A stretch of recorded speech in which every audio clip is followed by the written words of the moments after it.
Mr. President, thank you for having us. Thank you. Last week you were in New York for this arraignment. The world watched it. You've not given an interview since. You were there, I think, 57 minutes. Tell us from your perspective what that was like. Well, it was a horrible thing because I did nothing wrong. Absolutely nothing wrong. You look at even the pundits and the legal analysis, Greg Jarrett, all of these really talented people, they're saying he didn't do anything wrong. So that's number one. Number two, they were incredible. When I went to the courthouse, which is also a prison in a sense, they signed me in. And I'll tell you, people were crying. People that work there, professionally work there, that have no problems putting in murderers, and they see everybody. It's tough, tough place. And they were crying. They were actually crying. They said, I'm sorry. They'd say, 2024, sir, 2024. And tears are pouring down their eyes. I've never seen anything like those people are phenomenal. Those are your police. Yep. Those are the people that work at the courthouse. They're unbelievable people. Many of them were in tears or close to it. Many apologists were sorry, sir. We're sorry. They had to have me do certain things. They said, sir, I can't believe I have to ask you. I can't even believe that I have to ask you to do it. You could see. So in one sense, it was beautiful because they get it. In another sense, you know, it's nasty. I went to the Wharton School of Finance. They didn't teach me about that. That wasn't like in the cards. About the arraignment part? That wasn't. We didn't have a class on arraignment. And you know, it was a sad day in many ways, and in many ways it was a beautiful day because the people understand. I didn't know this was happening, but the poll numbers have gone through the roof. The people get it, and the other ones are hoaxes also. You know, the box hoax. Look at Biden; he's got 1,850 boxes, and you know that's a hoax. And then the one in Atlanta where I had a perfect phone call. This is all weaponization. They're weaponizing our justice system, Tucker. And they think if they go and give you a subpoena, you know, I guess I'm very well known and people understand it and they get it, and maybe I have a bigger platform so I can explain it. But if you're somebody, a Republican, let's say, running for office, and you get a subpoena, you might as well resign because you're not going to be able to survive it.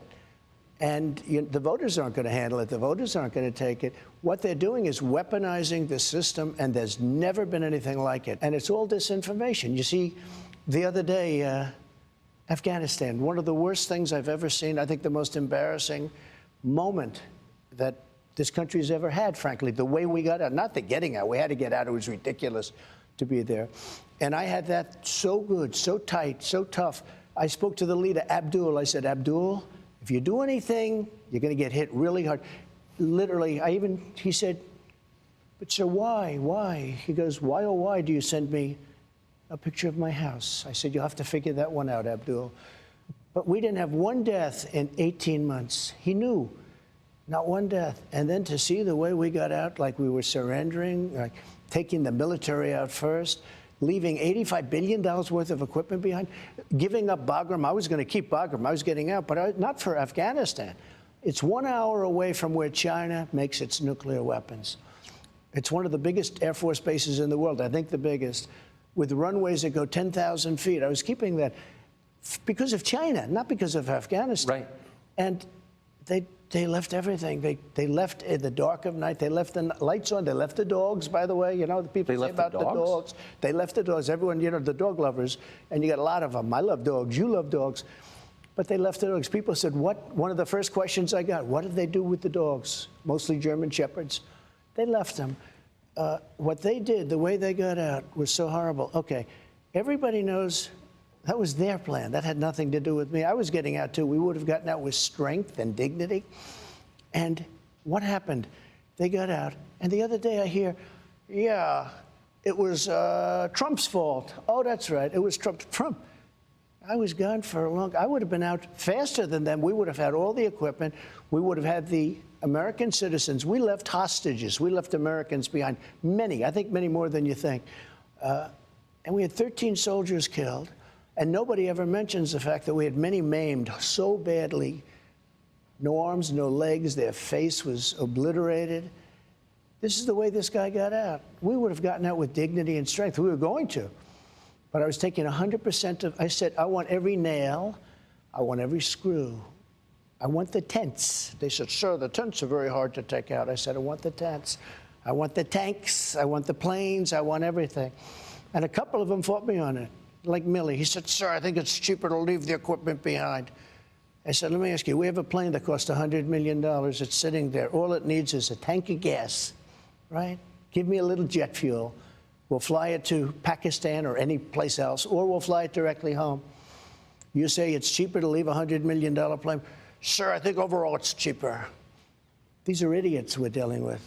They left $85 billion worth of equipment. They left our American citizens behind. And they moved the military out first. No, you move the military out last. I did a little skit with a 5-year-old kid. I said, let me ask you, here's the situation. I explained the situation. I said, would you take the military out first, or would you take it out last? I take it out last, 5-year-old. But they took the military out first, and they were afraid of our military. When I was there, they were afraid. We didn't have one soldier killed in 18 months, Tucker. Not one soldier was killed in 18 months.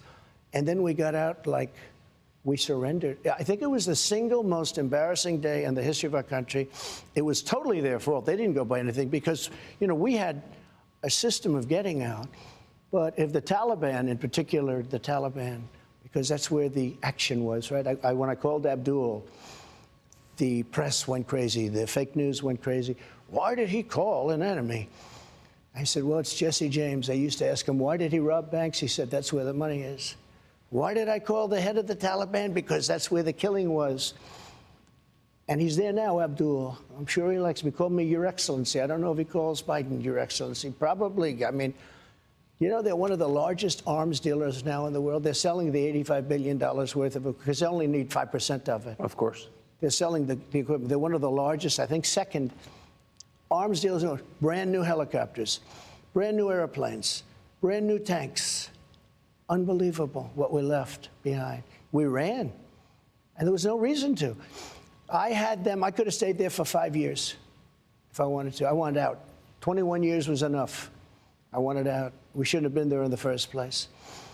But when I see what happens, when I see the level of stupidity, and because of that, it's all a big web. Because of that, I think Putin, who would have never gone into Ukraine when I was there, would have never. I talked to him about it often.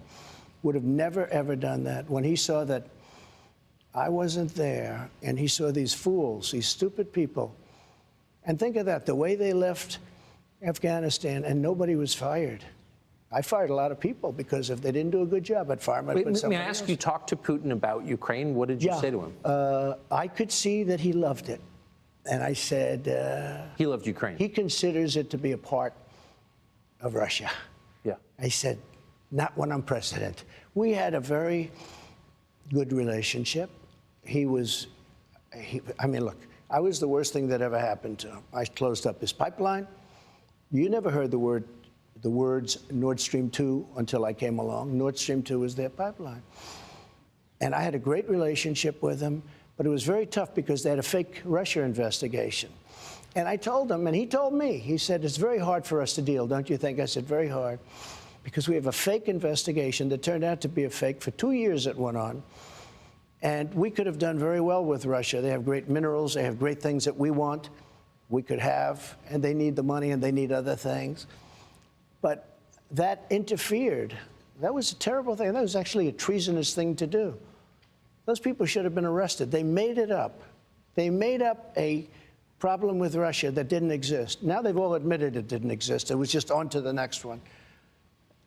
I often say, they said to me the other day, one of your fellow journalists said, who's the biggest problem, sir? Is it China? Could it be Russia? Could it be North Korea? No, I said, the biggest problem is from within. It's these sick, radical people from within, because we can handle, if we're smart, we can handle Russia, China. I did. I took in billions and billions, hundreds of billions of dollars from China. No other president took in anything, and they respected me. He's the same thing, you know. I told him, you can't go into Taiwan. You can't do it. I won't tell you exactly what I said, but it was something that probably a lot of people wouldn't like if they heard it, but it was very tough. Don't go into Taiwan. If you do, we're going to have problems. Other than that, we're going to be great relationship. We're going to have a great relationship.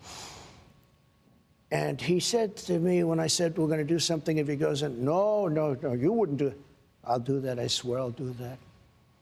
And he didn't believe me, but he believed me 10%. The same thing with Putin. I said I was going to do something really nasty if he goes into Ukraine. He said, no, you're not going to do that. I said, I will.